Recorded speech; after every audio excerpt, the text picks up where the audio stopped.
Students, हम पढ़ रहे हैं फोटोसिंथेटिक पिगमेंट्स या लाइट एब्जॉर्बिंग फोटोसिंथेटिक पिगमेंट्स। जो कल के वीडियो में हमने देखा था 4 टाइप के होते हैं, जिनमें से जो पहला था क्लोरोफिल, उसके बारे में हम पढ़ चुके हैं। उसके टाइप्स कौन कौन से होते हैं, उसके स्ट्रक्चर कैसी होती है, उसके फंक्शंस क्या हैं और उसका सिंथेसिस किस प्रकार से होता है। तो ये सब क्लोरोफिल के बारे में पढ़ चुके हैं। आज जो बाकी के 3 पिगमेंट्स रह गए हैं उनके बारे में देखते हैं, जिनमें से पहला कैरोटीनॉइड देखेंगे, उसके बाद फाइकोबिलेंस या बिली प्रोटीन है, और तीसरा जो है वो टेरिडाइन्स। तो सबसे पहले हम कैरोटीनॉइड पिगमेंट देखते हैं। तो ये कैरोटीनॉइड पिगमेंट्स होते हैं वो लिपोइड यौगिक होते हैं और ये एनिमल्स और प्लांट्स में व्यापक रूप से पाए जाते हैं। ये नीले, पीले, भूरे या फिर लाल रंग के हो सकते हैं। इनके सिंथेसिस के लिए लाइट की आवश्यकता नहीं होती है। जैसे कल हम क्लोरोफिल जब पढ़ रहे थे तो उसके सिंथेसिस में हमने देखा था, जब प्रोटोक्लोरोफ्लोइड से क्लोरोफिल ए बनता है उस टाइम उसको लाइट की आवश्यकता होती है। अगर उस टाइम उसको प्रकाश नहीं मिलेगा तो क्लोरोफिल ए में कन्वर्ट नहीं होता है। मीन्स क्लोरोफिल ए के सिंथेसिस के लिए क्या ज़रूरत होती है, किसकी, लाइट की ज़रूरत होती है। जबकि कैरोटीनॉइड्स के सिंथेसिस में या संश्लेषण में प्रकाश जरूरी नहीं होता। इसीलिए जो अंधेरे में जो प्लांट्स उगते हैं उनमें क्लोरोफिल ए नहीं बन पाता है, लेकिन उनमें कैरोटीन्स या कैरोटीनॉइड्स पिगमेंट्स होते हैं, जिसकी वजह से वो इटियोलेटेड रह जाते हैं, क्योंकि वो पीले रंग के हो जाते हैं। क्लोरोफिल नहीं बन रहा है इसलिए वो ग्रीन नहीं रहते, लेकिन उनमें कैरोटीनॉइड्स बन रहे हैं बिना प्रकाश के भी, इसलिए वो पीले रंग के दिखाई देते हैं। इसी प्रकार जो पतझड़ की जो ऋतु आती है उसमें भी जो लीव्स वगैरह होती हैं पौधों की वो भूरी या पीली हो जाती हैं, क्योंकि उस टाइम भी क्लोरोफिल हैं उनका विघटन हो जाता है और उस टाइम पे कैरोटीनॉइड पिगमेंट्स हैं वो अच्छे से स्पष्ट दिखने लगते हैं। ये कैरोटीनॉइड हैं वो जल में अविलेय होते हैं और कार्बनिक विलायकों में विलेय होते हैं। उसके बाद हम देखते हैं कैरोटीनॉइड्स के टाइप्स कितने होते हैं, कौन कौन से टाइप के होते हैं। तो ये 2 टाइप के होते हैं। पहला है कैरोटीन और दूसरा जेंथोफिल, या जेंथोफिल को क्या बोलते हैं, कैरोटीनॉइड्स बोलते हैं। सबसे पहले वेकन रोडर ने गाजर की मूलों में सबसे पहले कैरोटीनॉइड का पृथक्करण किया और जिसे कैरोटीन नाम दिया था। तो इसमें जो कैरोटीन वाले में है, कैरोटीन्स में एक कैरोटीन होता है और दूसरा लाइकोपीन। तो ये 2 वर्णक इसमें देखते हैं, कैरोटीन और लाइकोपीन। लाइकोपीन है वो सबसे मौलिक प्रकार का वर्णक है कैरोटीन्स में। ये लाल रंग का होता है कैरोटीन्स लाइकोपीन, और ये किस में पाया जाता है, जैसे टमाटर का लाल रंग इसी लाइकोपीन की वजह से होता है। मिर्च का, गुलाब और पर्पल सल्फर बैक्टीरिया, इन सब में क्या है, लाइकोपीन की वजह से इसमें कलर आता है। कैरोटीन के बारे में देखें तो कैरोटीन के 3 समावयवी या आइसोमर्स होते हैं, अल्फा कैरोटीन, बीटा कैरोटीन और गामा कैरोटीन, और इनके भी फिर अलग अलग जियोमेट्रिक आइसोमर्स भी होते हैं। इनमें से जो बीटा कैरोटीन है, हमने क्या कहा कि इस कैरोटीन्स में हमने 2 टाइप बताए। एक तो कौन सा बताया, लाइकोपीन, और दूसरा कौन सा, कैरोटीन। कैरोटीन के कितने समावयवी हैं, 3, अल्फा कैरोटीन, बीटा कैरोटीन और गामा कैरोटीन। और लाइकोपीन के लिए हमने कहा ये किसमें, गाजर, इसमें टमाटर, मिर्च, इनमें पाया जाता है, इसी की वजह से उनका लाल रंग होता है। ये जो अल्फा, बीटा, गामा कैरोटीन है, इनमें से जो बीटा कैरोटीन है वो मुख्यतः इसको प्रधान वर्णक माना जाता है पौधों में।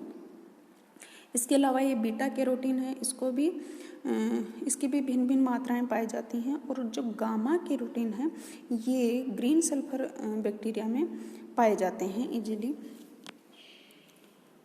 तो ये कैरोटीन ऐसे ही, ये जो बीटा कैरोटीन है ये किस में कन्वर्ट हो जाता है, जंतुओं में ये विटामिन ए में कन्वर्ट हो जाता है। ये बीटा कैरोटीन का फॉर्मूला होता है।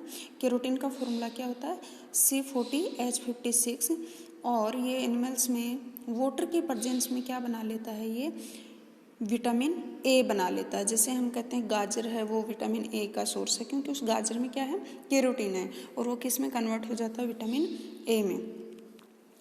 अब हम इसकी कैरोटीनॉइड्स की स्ट्रक्चर देखें।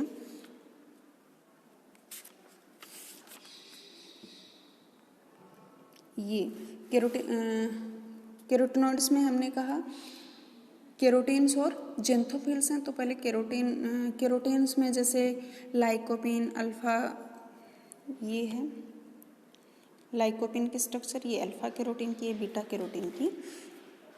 तो इन कैरोटीनॉइड्स की जो स्ट्रक्चर है वो जैसे कल क्लोरोफिल की स्ट्रक्चर देखी, उसमें एक फाइटोल रिंग थी जो अहरित थी, उसी से मिलती जुलती होती है इनकी स्ट्रक्चर। जो फाइटोल रिंग थी उससे मिलती जुलती किसकी स्ट्रक्चर होती है, इन कैरोटीनॉइड्स की होती है। ये जो होते हैं वो आइसोप्रीन इकाइयों से मिलके बने होते हैं। ये आइसोप्रीन इकाइयाँ हैं, इनसे मिलके बने होते हैं। ये चार इधर हैं और 4 इधर, टोटल 8 इकाइयों से मिलके बना होता है।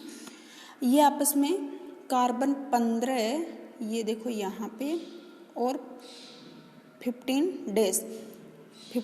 प्राइम, इनसे आपस में डबल बॉन्ड या संयुग्मी द्विबंध से जुड़े हुए होते हैं। बाकी इनमें भी जगह जगह डबल बॉन्ड होते हैं।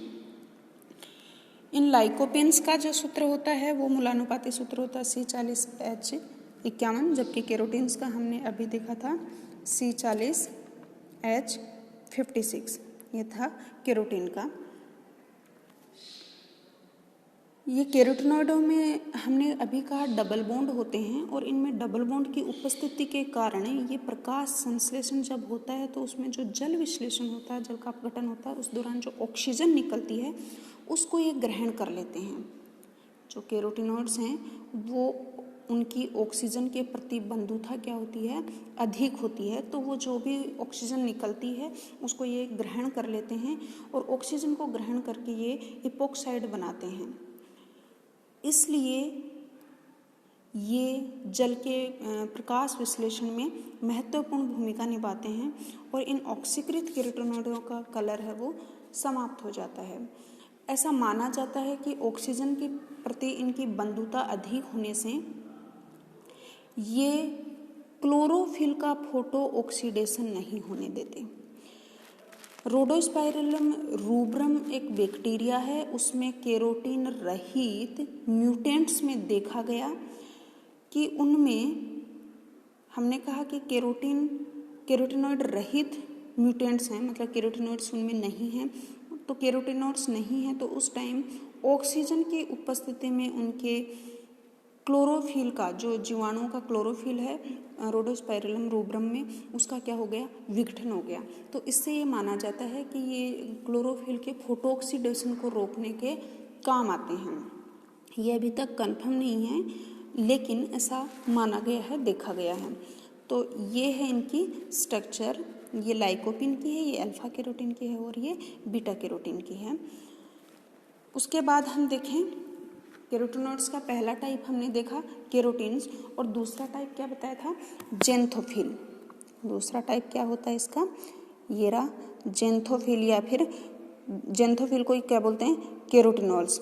ये एक तरह से कैरोटीन जैसे ही इनकी स्ट्रक्चर होती है, लेकिन इनमें एक एक्स्ट्रा चीज़ क्या होती है, ऑक्सीजन भी होती है। जबकि कैरोटीन्स का फॉर्मूला हमने कहा कि लाइकोपिन का होता है H51, और उसका कैरोटीन का बताया हमने H40H56। तो वहाँ पे ऑक्सीजन नहीं है। लेकिन जेंथोफिल और कैरोटीनॉइड्स में क्या होता है, ऑक्सीजन, जैसे तो इनमें ऑक्सीजन होने के कारण इनका जेंथोफिल के पहले टाइप देखे हम, अलग अलग टाइप होते हैं जेंथोफिल के, जैसे क्रिप्टोजेंथिन है, ल्यूटीन, जियोजेंथिन, वाइलोजेंथिन, नियोजेंथिन, फ्यूकोजेंथिन। तो अलग अलग टाइप हैं। इनमें देखो क्या है, साथ में ऑक्सीजन भी है। तो इनका मूलानुपाती सूत्र जैसे ल्यूटीन का देखें तो क्या होता है, C40H56। ये तो कैरोटीन का भी था, लेकिन उसके साथ O2 भी है, ऑक्सीजन भी है। तो ये किसका है, ल्यूटीन का। और ये ल्यूटीन क्या है, ये जेंथोफिल का टाइप है। तो ये कैरोटीन की तरह ही होते हैं, और पौधों में देखा जाए तो ये जेंथोफिल हैं, वो जो बहुत ही यंग पार्ट होते हैं पौधों की, जो यंग लीव्स होती हैं, उनमें जेंथोफिल और केरोटीन का मात्रा देखी जाए तो जेंथोफिल और केरोटीन में 2:1 का रेशियो होता है। मतलब ये केरोटीन की तुलना में जेंथोफिल होते हैं वो दुगने अनुपात में होते हैं।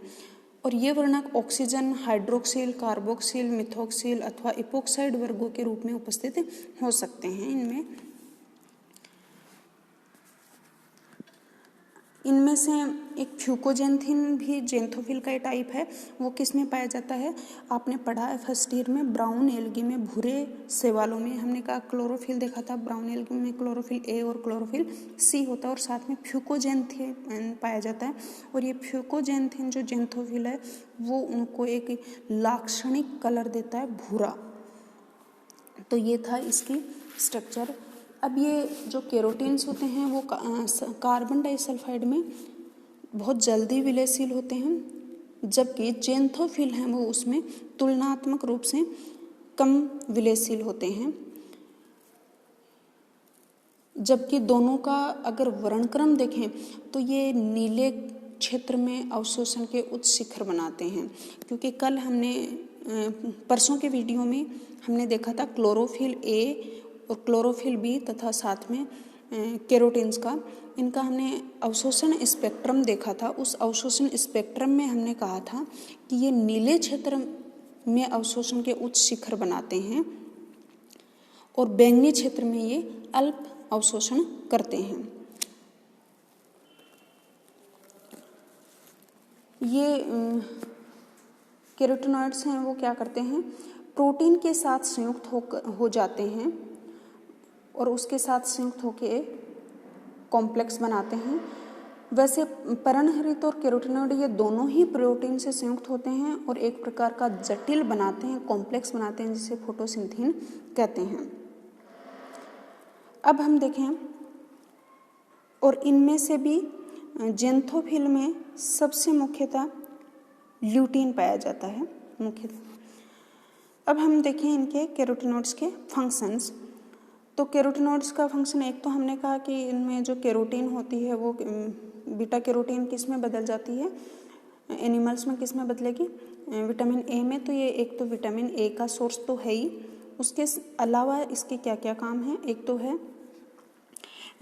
फोटोसिंथेसिस का फंक्शन है, दूसरा जो फोटोट्रोपिज्म होती है उसमें भी ये सहायक होता है प्रकाशानुवर्तन में, और तीसरा है अतिरिक्त प्रकाश से कार्य की क्षति के प्रति सुरक्षात्मक, जो अभी हमने थोड़ी देर पहले पढ़ा है रोडोस्पाइरलम रूब्रम बैक्टीरिया में जो देखा गया था। सबसे पहले प्रकाश संश्लेषण में इनका क्या काम होता है वो देखें तो, क्योंकि कल ही देखा था कि जो मुख्य वर्णक माने जाते हैं फोटोसिंथेसिस के वो हैं क्लोरोफिल, वो मुख्य हैं और ये प्रधान हैं, जबकि ये केरोटिनॉइड्स और अन्य हैं वो क्या है? उसके असेसरी पिगमेंट्स हैं। तो ये एक तरह से फोटोसिंथेसिस में असेसरी पिगमेंट्स हैं, अर्थात इनकी भूमिका है वो द्वितीयक होती है, दूसरे नंबर पे आती है। ये क्या करते हैं? जो भी लाइट होती है सनलाइट से, उससे लाइट को एब्जॉर्ब करते हैं केरोटिनॉइड्स से, और इसको एब्जॉर्ब करके फिर ये क्लोरोफिल ए के पास पहुंचाते हैं, और ये क्लोरोफिल ए है वो फोटोसिंथेसिस कराता है। तो इनका डायरेक्ट फोटोसिंथेसिस में ये इन्वॉल्व नहीं होते, ये लाइट को एब्जॉर्ब करके किसको देते हैं? ये क्लोरोफिल ए को देते हैं। तो पहला काम तो हो गया कि ये फोटोसिंथेसिस में सहायक वर्णक के रूप में कार्य करते हैं। दूसरा फंक्शन है फोटोट्रोपिज्म में। तो फोटोट्रोपिज्म में देखा गया है क्या होता है फोटोट्रोपिज्म? जैसे इधर सन है तो पौधे का सन की ओर मुड़ना क्या कहलाता है? फोटोट्रोपिज्म। ये या तो सन से दूर जाएगा या फिर सन की ओर। अगर सनलाइट की ओर जा रहा है तो पॉजिटिव फोटोट्रोपिज्म है, दूर जा रहा है तो नेगेटिव। अब ये फोटोट्रोपिज्म कब होता है? ये सनलाइट इधर सन की तरफ ही मुड़ेगा तो इसके जो छाया वाला भाग है, क्योंकि इसकी साइड में छाया हो जाएगी, छाया वाले भाग में ऑक्सीजन बनता है और वो ऑक्सीजन ग्रोथ कराता है, जिससे ये इधर झुक जाता है, बैंड हो जाता है। तो ऐसा माना गया है कि जिस तरंगदैर्ध्य पे केरोटीन का अधिकतम अवशोषण होता है, उसी तरंगदैर्ध्य पे एविना का जो प्रांकुर चोल है उसका भी प्रकाशानुवर्तन देखा गया। तो इसलिए ऐसा अनुमान लगाया गया कि शायद प्रकाशानुवर्तन में इन कैरोटीनॉइड्स की भी भूमिका होती है, क्योंकि कैरोटीनॉइड्स जिस वेवलेंथ के प्रकाश का सबसे ज़्यादा एब्जॉर्ब करते हैं उसी पे फोटोट्रोपिज्म हो रहा है, तो इसका भी रोल इसमें माना जाता है। जबकि कुछ साइंटिस्ट होते हैं वो कहते हैं कि ऐसा नहीं है, वो ऐसा नहीं मानते, वो इसके कैरोटीन की जगह वो राइबोफ्लाविन पिगमेंट को मानते हैं कि वो क्या करता है, इसमें सहायक होता है। तो अभी इसका कार्य निश्चित रूप से हम नहीं कह सकते। तीसरा फंक्शन है इसका protective function against physiological damage caused by excessive light. हमने कहा कि जो अगर एक्सेसिव लाइट होती है वो क्लोरोफिल को क्या कर देता है, उसको डैमेज कर देता है और ऑक्सीजन के प्रेजेंस में क्लोरोफिल का ऑक्सीडेशन हो जाता है बहुत।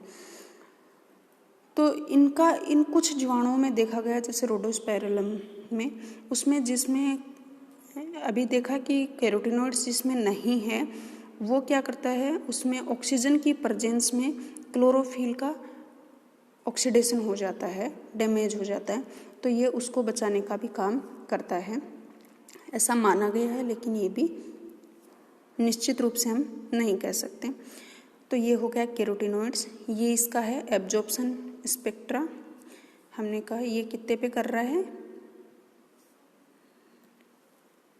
ये नीले प्रकाश का क्या करता है, 440 से लेके 470 के आसपास। ये क्या है, इसका मैक्सिमम एब्जॉर्प्शन करता है यहाँ पे नीले प्रकाश का। उसके बाद हम देखें तीसरा है, दो पढ़ लिए, क्लोरोफिल और कैरोटीनॉइड्स। तीसरा है बिलीप्रोटीन या फिर क्रोमोप्रोटीन या फाइकोबिलिन्स। ये फाइकोबिलिन्स को बिलीप्रोटीन इसलिए नाम दिया है क्योंकि जो बाइल पिगमेंट्स होते हैं, पीत वर्णक होते हैं, उनसे इनकी स्ट्रक्चर काफ़ी मिलती जुलती है, इसलिए इनको कहते हैं बिलीप्रोटीन भी कहा जाता है। और क्रोमोप्रोटीन इसलिए कहा है क्योंकि कलर देते हैं। ये फाइकोबिलिन्स होते हैं, ये ज़्यादातर शैवालों में पाए जाते हैं और ये दो टाइप के होते हैं। एक होता है फाइको इरीथ्रिन और दूसरा होता है फाइकोसाइनिन। फाइकोबिलिन्स दो टाइप के हुए, फाइको इरीथ्रिन और फाइकोसाइनिन। फाइको इरीथ्रिन होते हैं वो रेड कलर के होते हैं और फाइकोसाइनिन होते हैं वो ब्लू कलर के होते हैं। ये रेड वाले होते हैं वो रेड एल्गी में पाए जाते हैं, फाइको इरीथ्रिन, और ये ब्लू वाले हैं फाइकोसाइनिन, वो ब्लू ग्रीन एल्गी या साइनोबैक्टीरिया में पाए जाते हैं।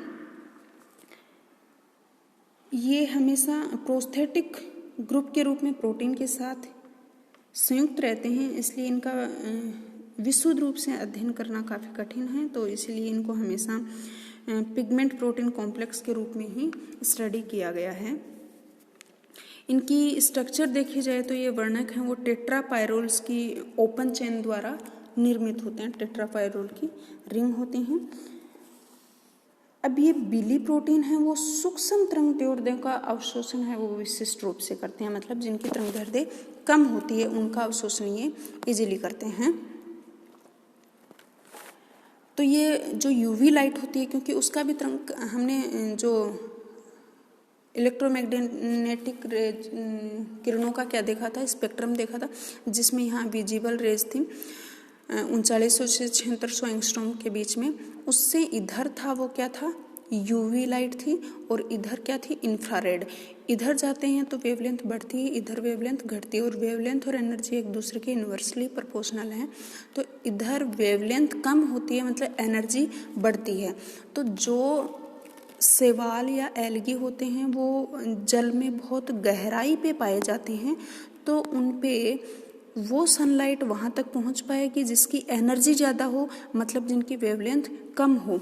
तो ऐसे बैक्टीरिया, ऐसे एल्गी में अगर इस प्रकार के ये फाइकोबिलिन्स टाइप के पिगमेंट्स पाए जाएंगे तो वो लाइट का इजीली अवशोषण कर पाएंगे और फिर ये क्लोरोफिल को पहुंचा देंगे लाइट को, जिससे फोटोसिंथेसिस होगा।